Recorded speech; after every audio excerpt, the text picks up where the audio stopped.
성경에는 우리에게 깊은 감동을 주는 한 주간의 사건이 몇 가지 기록이 되어 있어요. 한 주간, 일주일 동안.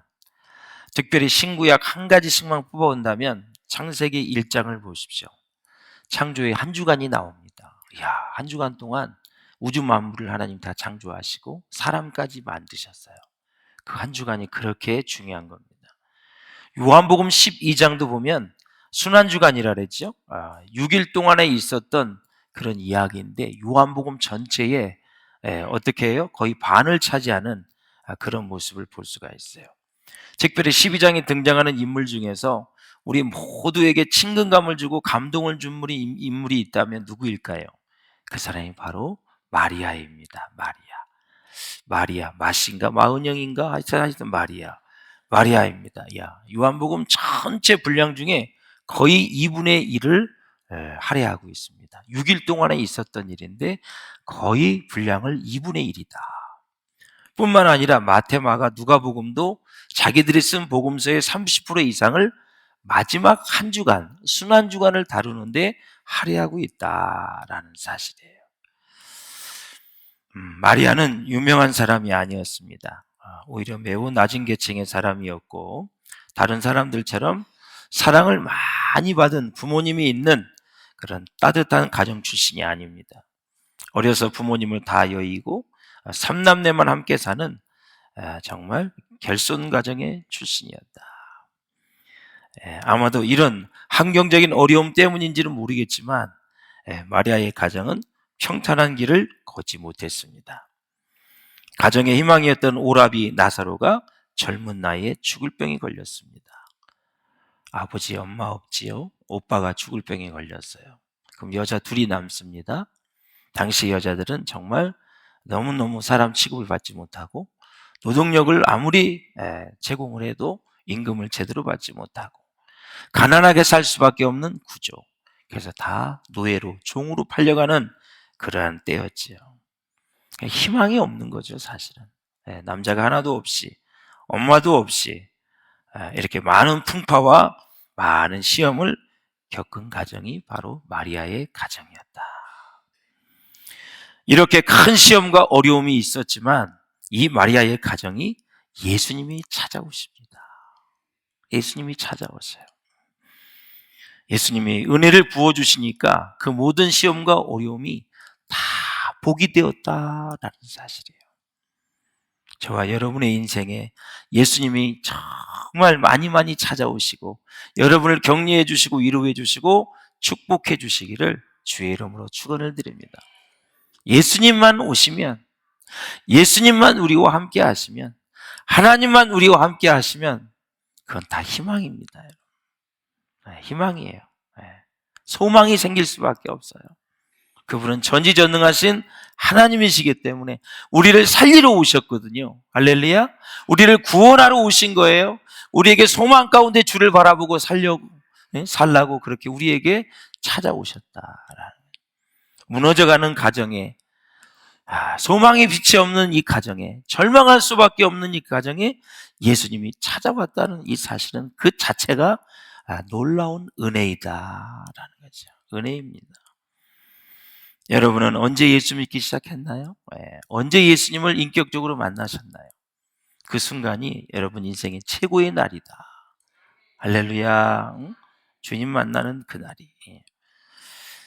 사랑하는 여러분, 아무리 절망적인 상황에 처한다 할지라도 하나님의 은혜가 부어지면 희망과 부활의 모습으로 변화될 수가 있다라는 사실입니다.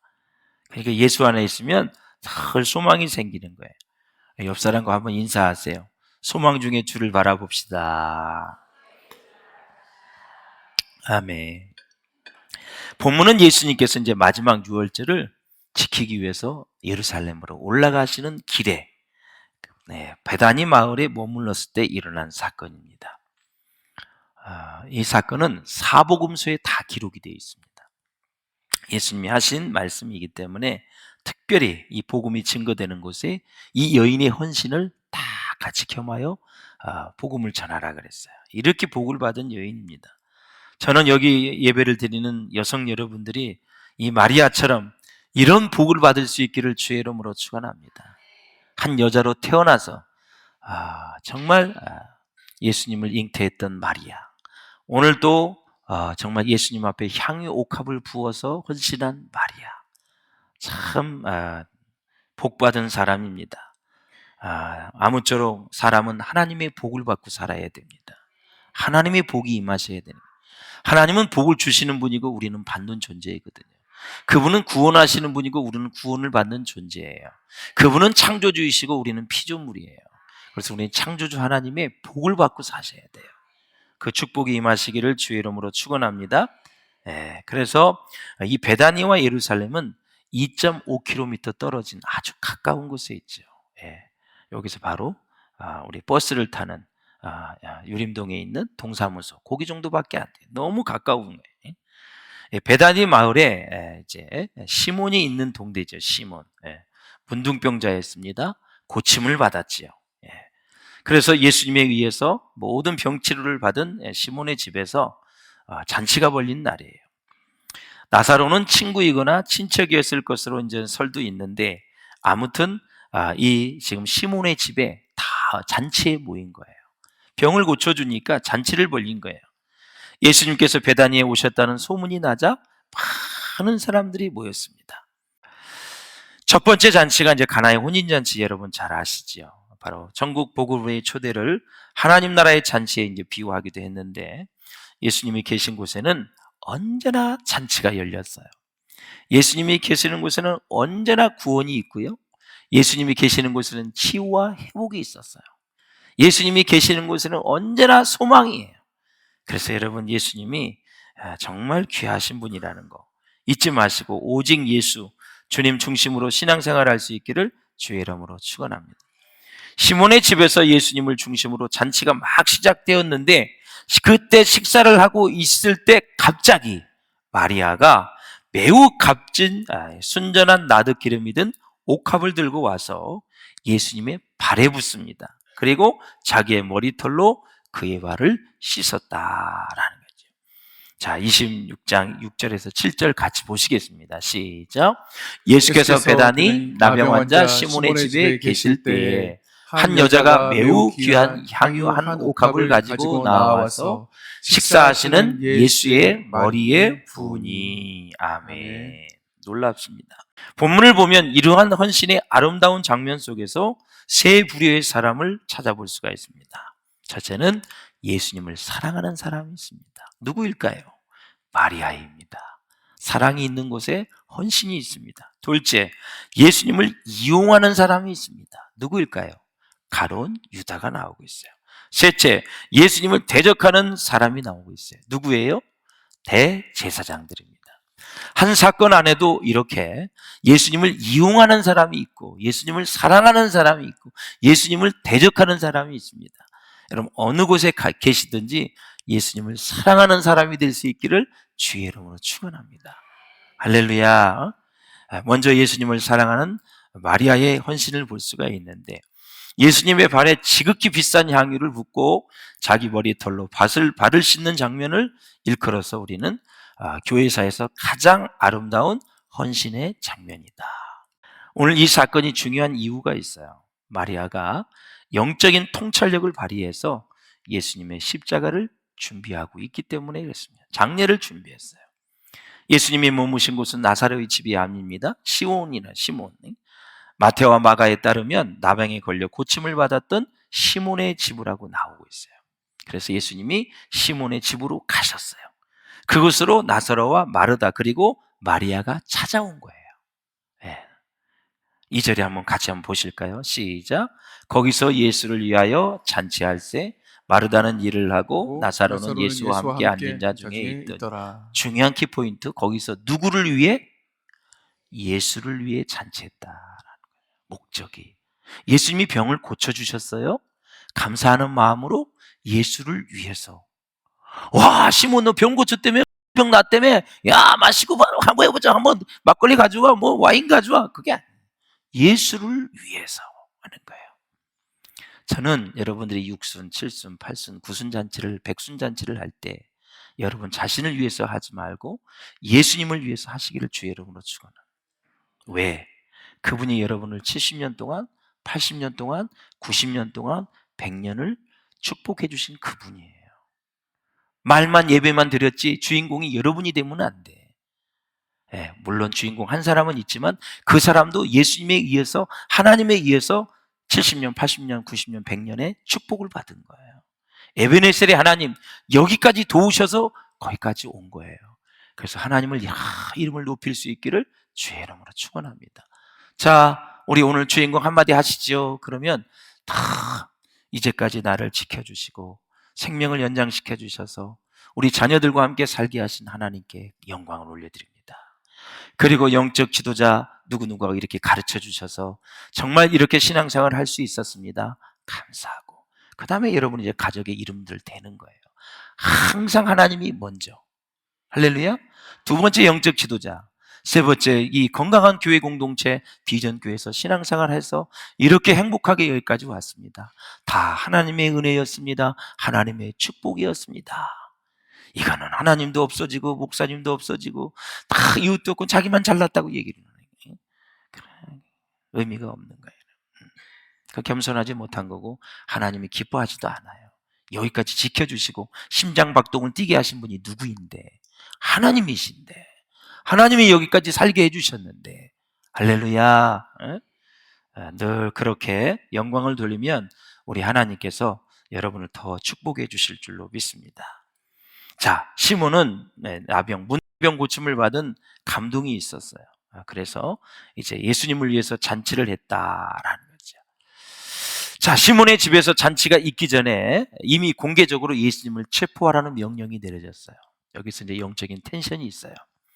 자, 한쪽에서는 예수님을 체포하라, 무조건 잡아서 들여라, 죽이려고 이제 하고 있고, 이 시몬의 집에서는 병이 지금 고침받고 잔치를 벌이고 있어요. 그러니까 이 성경 요한복음의 저자 요한은 이 두 가지를 대조하면서 지금 영적인 긴장감이 얼마나 고조되고 있는가를 알 수가 있는 거예요. 베다니 마을 사람들에게 편치 않았을 것이에요.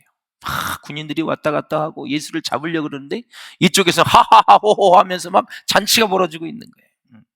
그럼에도 불구하고 마르다는 잔치를 위해 열심히 일을 합니다. 나사로는 예수와 함께 음식을 먹고 있는 사람들 가운데 함께 있었고요. 마리아를 주목하세요. 예수님의 발 앞에 밀착해서 앉아 있었어요. 마리아가 부은 기름과 그 양은, 기름의 양이 얼마냐면 300데나리온이다. 적지 않는 거죠. 그래서 휴일을 빼고 거의 300데나리온을 1년 연봉으로 그렇게 얘기를 하고 있어요. 마가복음 6장에 보면 500류의 들판에 장정들 5,000명, 그리고 거기 어린아이 식구들까지 2만 명이 넘어요. 그 식사비가 빌립이 몇 데나리온을 달라 그랬죠? 200데나리온이 필요하다 그랬어요.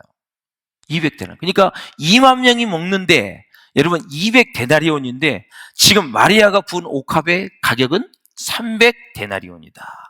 적지 않는 양이다라는 거죠. 이 기름값이 얼마나 비싼 것임을 우리가 알 수가 있어요. 마리아는 예수님을 사랑했기 때문에 자기가 가지고 있는 모든 것을 다 쏟아부을 수 있었다라는 것입니다. 쏟아놓고 미련이 생길까 봐 해서 병까지 깨트려 버려가지고 탁 할 때는 이 병이 있는데 조금이라도 남기지 않기 위해서 병을 깨서 그 기름을 탁 예수님께 쏟아 부었다라는 사실이에요. 주님을 향한 마리아의 사랑과 헌신이 어느 정도인지 우리가 알 수가 있어요. 사랑하는 여러분, 그렇습니다. 마리아는 자기 오빠 나사로를 살려주신 것이 너무너무 고마워서 하나님께 감사를 드린 거예요. 자기 오빠인데, 자기도 아닌데. 그래서 내 주변에 기적이 일어나면 여러분 기뻐해야 되고 감사해야 되고 하나님 앞에 나아가야 돼요. 다시 말씀을 드리자면 예수님께서 베풀어 주신 사랑에 대한 응답이 바로 향유옥합을 깨서 예수님께 드린 옥합이었다. 누가복음 7장 36절에서 50절에 보면 죄인인 한 여자가 향유를 부은 사실을 칭찬하십니다. 자, 누가복음 7장 47절 봅니다. 시작. 이는 그의 사랑함이 많음이라. 사함을 받은 일이 적은 자는 적게 사랑하느니라. 이게 마리아가 이 주님을 사랑하는 것이 많다 이렇게 하고 있는 거예요. 지금 퀀터티, 바로 양으로 얘기하고 있어요. 마리아가 다른 사람들보다 사랑하는 양이 많다. 그 이유가 뭐냐? 사함을 받은 일이 적은 자는 적게 사랑하느냐. 그러니까 예수님이 자기를 구원해 주시고 자기를 사랑해 주시고 죄사함 준 것을 크게 받은 사람이에요. 그것이 고마워서, 오빠를 살려준 게 너무 고마워서 하나님 앞에 향유 옥합을 드렸다. 할렐루야. 그러니 그녀의 행동이 죄사함에 대한 감사의 표시다, 이렇게 말씀을 드릴 수가 있어요. 그렇다면 이렇게 마리아가 엄청난 헌신을 할 수 있었던 그 비결이 어디에 있습니까? 마리아는 평소 베다니에 오시던 예수님께서 하시던 말씀을 경청해 들었어요. 이게 굉장히 중요한 거예요. 깊은 은혜의 말씀을 들었습니다. 많은 은혜를 체험했다는 것입니다. 마리아는 예수님에게 가장 많은 사랑을 받은 사람이 되었고 은혜가 넘치는 여인이었습니다. 말씀의 은혜가 되니까 예수님이 올 때마다 발치에 앉았어요. 그 말씀이 맛있기 때문에 잘 들어야지. 그래서 계속 말씀을 드렸어요. 300데나리온이 다른 사람의 눈에는 엄청나게 비싼 것으로 보였지만 마리아는 은혜를 충만하게 받았기 때문에 아무것도 아닌 것처럼 느껴졌습니다. 은혜의 말씀을 맛보는 사람이 섬기는 것과 은혜를 모르는 사람이 섬기는 것은 다릅니다. 말씀의 은혜를 모르는 사람은 항상 모든 것이 다 지나치다고 생각을 합니다. 야, 저 사람 너무 도에 지나치게 기도하는 것 같아. 저게 뭐야? 저 사람 지나치게 열심을 내. 도대체 어떻게 된 거야? 밤이고 낮이고 매일 와서 교회 와서 살아. 응? 지나치게 헌금을 하는 것 같아. 저렇게 가져갈 필요가 있나? 이런 사람은 말씀의 은혜를 모르기 때문에 그래요. 사랑하는 여러분, 은혜를 모르면 모든 것이 더 아까워 보이는 거예요. 자기 자신도 아닌데 다른 사람을 보면서 아깝게 되는 거예요. 왜 시간을 저렇게 교회에다 드리는 거야? 봉사하는데? 왜 돈을 저렇게 하나님 앞에 드리는 거야? 아깝게 느껴지는 거예요. 지나치게 보이고 문제가 있어 보이는 거예요. 그러나 말씀의 은혜를 깨닫게 보면은 모든 우리가 하는 봉사와 하나님 앞에 드리는 시간, 드리는 예물이 하나도 아까울 것이 없다라는 것입니다. 그리고 감사와 기쁨 가운데 헌신의 자리로 나아가게 된다는 것입니다. 여러분, 교회사나 성경 인물을 보십시오. 하나님 앞에 크고 존귀하게 쓰임을 받았던 사람들을 보십시오. 한결같이 말씀의 은혜를 충만히 받은 사람들입니다. 여러분, 은혜 받은 사람이 봉사하고 헌신하는 거거든요. 사실 은혜를 받지 않고 봉사하고 일하면 그것만큼 어색한 일이 없어요. 사랑하는 여러분, 주위 사람들을 보면 불안합니다. 은혜 받지 않고 헌금을 하면, 자칫 잘못하면 아나니아와 삽비라처럼 헌금할 수밖에 없습니다. 인색해요? 사람을 속입니다. 베드로는 성령을 속였다고 말합니다. 그래서 절대 풍성할 수가 없습니다. 여러분, 왜 사람들이 온전한 11조를 못합니까? 정말 제대로 말씀을 깨닫지 못하고 은혜가 없기 때문에 그렇습니다. 아까워서 못 드리는 것입니다. 예물 설교하는 목사님이 미워지고 싫어지는 것입니다. 여러분, 마르다는 예수님 앞에서 은혜를 받기보다는 분주하게 음식장만 하고 뛰어다니다 보니 말씀을 사모하고 받아들일 여유가 없는 것입니다. 한 사람은 300데나리온을 드렸고 마르다는 열심히 음식을 준비했지만 그에게는 마리아를 따라갈 수 있는 믿음이 없었습니다. 그러니까 지금 동생이 훨씬 더 여러분 헌신의 삶으로 나아가는 그런 모습을 우리가 볼 수 있거든요. 그러므로 사랑하는 여러분, 마리아는 예수님과의 사이에 거리를 두질 않았어요. 가깝게. 우리는 예수님과의 거리를 두면 안 됩니다. 교회와의 거리를 두면 안 돼요. 마르다는 예수님을 맞이하니라 분주했지만, 음식을 준비하느라 분주했지만, 마르다는 그런 동시에 마리아 동생은 예수님 앞에서 말씀이 차하게 그냥 집중해서 들었다라는 사실이에요. 자, 마리아의 헌신에 대한 예수님의 평가가 중요합니다. 예수님은 뭐라 그랬어요? 그가 내게 나쁜 일? 좋은 일을 하였느니라. 가룟유다의 이야기를 완전히 가로막고 가난한 자를 위해서 팔아서 가난한 자를 주라 그랬는데 그 말은 틀렸다, 그 얘기입니다. 그가 내게 좋은 일을 하였느니라. 그러면 가룟유다가 그런 생각을 가지고 있으면 예수님이 이렇게 말했잖아요. 그럼 정신을 바짝 차려야지. 내가 다르게 생각하고 잘못 생각했구나. 무슨 뜻이 있었구나. 그러면서 그 일은 아름다운 일이다, 나에게 기쁨과 만족을 주는 일이다. 더 나아가 예수님은 마리아의 행동을 자신의 죽음을 위한 것으로 해석을 했습니다. 이게 어마어마하게 중요한 말씀이에요. 12절을 같이 봅니다. 시작. 이 여자가 내 몸에 이 향유를 부은 것은 내 장례를 위하여 함이니라. 여기까지 갔습니다. 지금 내 장례를 위하여 하였다. 그러니까 뭐 이렇게 해석을 하면 제자들도 그대로 그 해석에 동의하고 그것을 받아들이면 복이 될 텐데 끝까지 돌이키지 않는 가룟 유다의 모습을 볼 수가 있어요. 유대 나라에서 여러분 발 앞에 앉는다는 것은 뭘 의미하냐면 배우는 자세를 의미하는 거예요. 마리아는 그것을 철저하게 지켰고 그런 은혜를 받았어요. 생명의 말씀을 듣고 싶어 했습니다. 여러분, 그래서 예수님은 마리아에게 큰 상을 약속하셨습니다. 그 큰 상이 무엇일까요? 이겁니다. 시작. 내가 진실로 너희에게 이르노니 온 천하에 어디서든지 이 복음이 전파되는 곳에서는 이 여자가 행한 일도 말하여 그를 기억하리라 하시니라. 아멘. 복음이 전파되는 곳에는 이 여자의 행한 일도 말하여 저를 기념하리라, 기억하리라. 진짜 이런 축복이 어디 있을까요? 예. 마리아의 헌신이 돋보이는 것은 그것이 사랑 때문에 그것을 가능하게 했다. 저와 여러분 정말 주님을 깊이 사랑합시다. 많이 사랑합시다. 할렐루야. 사랑은 입으로 말하지 않고 행동으로 말합니다. 진정한 사랑을 하면 상대방에게 최고의 것을 주게 됩니다. 사랑은 값을 묻지 않습니다. 사랑은 계산하지 않습니다. 사랑은 다 주는 것입니다. 이 와중에 가룟 유다는 예수님을 이용하는 사람으로 등장합니다. 계산이 빨라요. 돈을 많이 만진 사람입니다. 살림을 맡은 회계였었습니다. 그런데 오늘 예수님은 그가 도적이라고 얘기합니다. 슬쩍슬쩍 훔쳤다. 그것도 바로 이제 300데나리온을 팔아서 자기가 회계이기 때문에 얼마를 챙기고 다른 가난한 자를 도와주려는 계획이 뽀롱이 난 겁니다. 그래서 예수님은 말씀하시죠. 그렇다면 여러분 제가 한번 계산을 해보겠습니다. 예수님은 은 30에 이제 팔아 넘겼는데 은 30이 얼마인지 아십니까 여러분? 약 120데나리온입니다. 마리아가 300데나리온을 여러분 예수님 머리에 부었기 때문에 마리아의 옥합에 반도 안 되는 금액을 가지고 하나님이신 예수를 팔았다라는 사실이죠. 배가 넘는 금액을 마리아는 예수님께 부은 것입니다. 이걸 대조를 하고 있어요 지금. 여러분은 어떤 것을 선택하시겠습니까? 예수님을 사랑하는 사람들은 다른 사람들의 미지근한 태도에, 인색한 태도에 자신의 뜨거운 열정의 온도를 맞춰서는 안 됩니다. 여러분, 남 얘기에 신경 쓸 필요가 없어요. 예수님을 사랑하는 것과 가난한 자를 위하는 것은 동등하게 보면 절대 안 된다.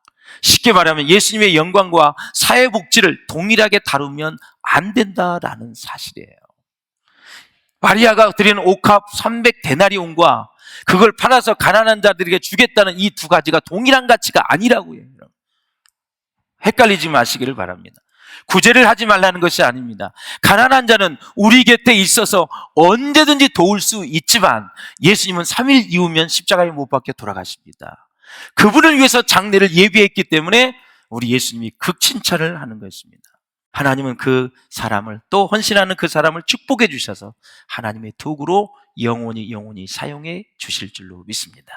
여러분의 가문에 마리아와 같은 사람이 있기를 바라고 저는 여러분의 가문에 여러분이 직접 그런 사람이 되셔서 우리 할아버지는, 우리 할머니는, 우리 아버지는, 우리 어머니는 이렇게 헌신했다고 자손들이 자랑할 수 있는 그러한 부모들이, 할머니, 할아버지들이 다 될 수 있기를 주의 이름으로 축원합니다.